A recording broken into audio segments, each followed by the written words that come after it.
नमस्कार दोस्तों, राधे राधे, श्री शिवाय नमस्तुभ्याम। कैसे हैं आप सब? आशा करते हैं अच्छे होंगे।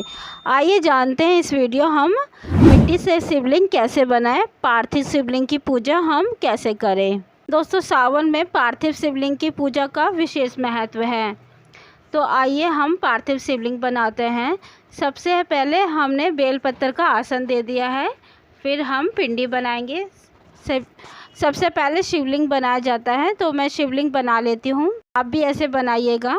आप मिट्टी का शिवलिंग तैयार कर लीजिए। आप चाहे तो ये अब पूजा मंदिर में भी कर सकते हैं, या फिर अलग से शिवलिंग बनाना चाहे तो अलग से बना सकते हैं, या फिर कोई आपके पास गमला, खाली गमला हो या किसी भी पौधे में सिर्फ तुलसी छोड़कर उस पौधे में आप उस गमले की मिट्टी ले सकते हैं, या उस गमले में ही शिवलिंग बना सकते हैं।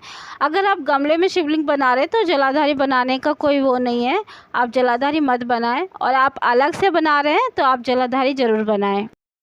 सावन की शुरुआत हो रही है इस बार 11 जुलाई से, और सावन का पहला सोमवार पड़ेगा 14 जुलाई को। इस बार हमें 4 सोमवार मिल रहे हैं और 9 अगस्त को सावन ख़त्म हो जाएंगे। अगर कुंवारी कन्या है तो आप अच्छे वर के लिए शिवलिंग की पूजा कर सकते हैं। ऐसे ही पार्थिव शिवलिंग बनाकर, कहा जाता है माता पार्वती ने ही मिट्टी के शिवलिंग बनाकर भोलेनाथ को प्रसन्न किया था। भोलेनाथ बहुत भोले हैं, बहुत जल्दी प्रसन्न हो जाते हैं। वो सिर्फ एक लोटा जल और एक बेल पत्थर से ही प्रसन्न हो जाते हैं। ये व्रत शादीशुदा महिलाएं भी रख सकती हैं, पति की लंबी आयु और अच्छी गृहस्थी के लिए। और कुंवारी कन्या अच्छे वर के लिए ये सोमवार के व्रत रखते हैं।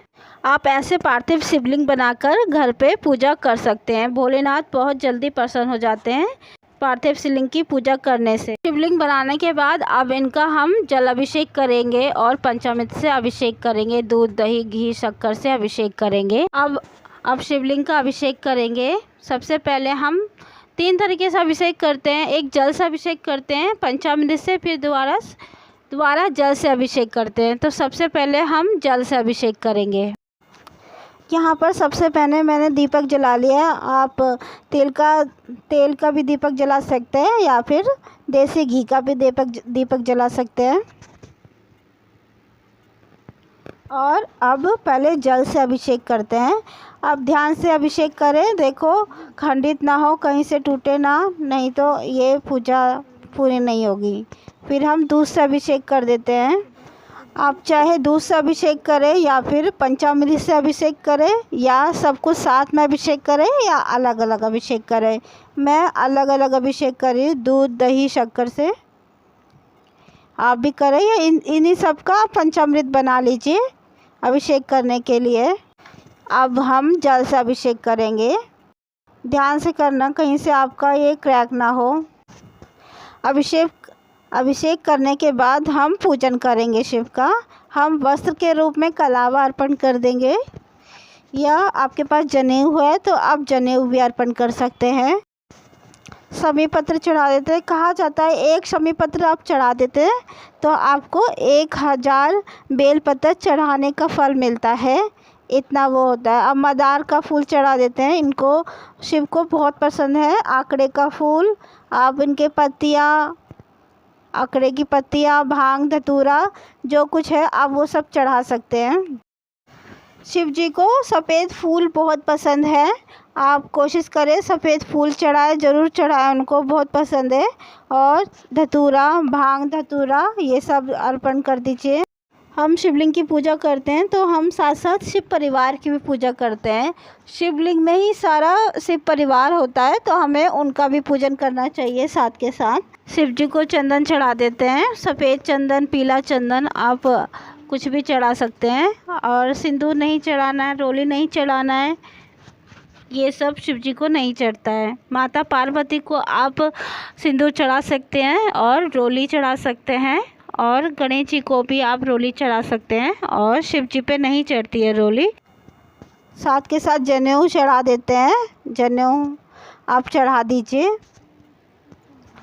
और अक्षत के रूप में हम चावल चढ़ा देते हैं पूरे शिव परिवार को और शिवलिंग को। और काले तिल भगवान को चढ़ते हैं, काले तिल हम चढ़ा देते हैं। काले तिल, सफ़ेद तिल, आप कुछ भी चढ़ा सकते हैं।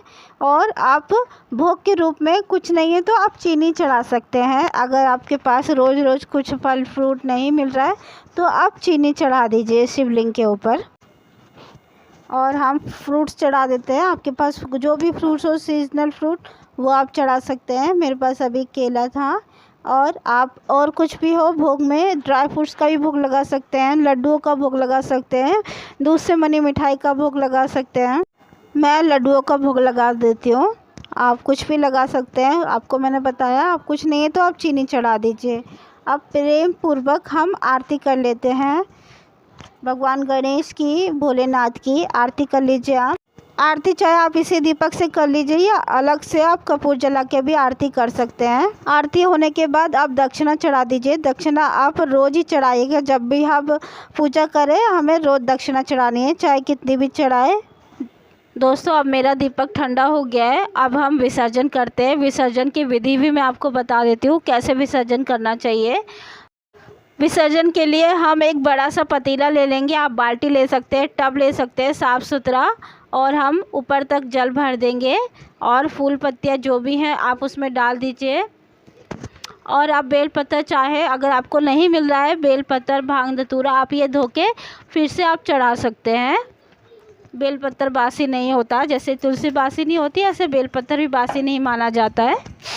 और ऐसे आप विसर्जन कर सकते हैं, रोज़ के रोज़ इसी तरीके से आपको विसर्जन करना है।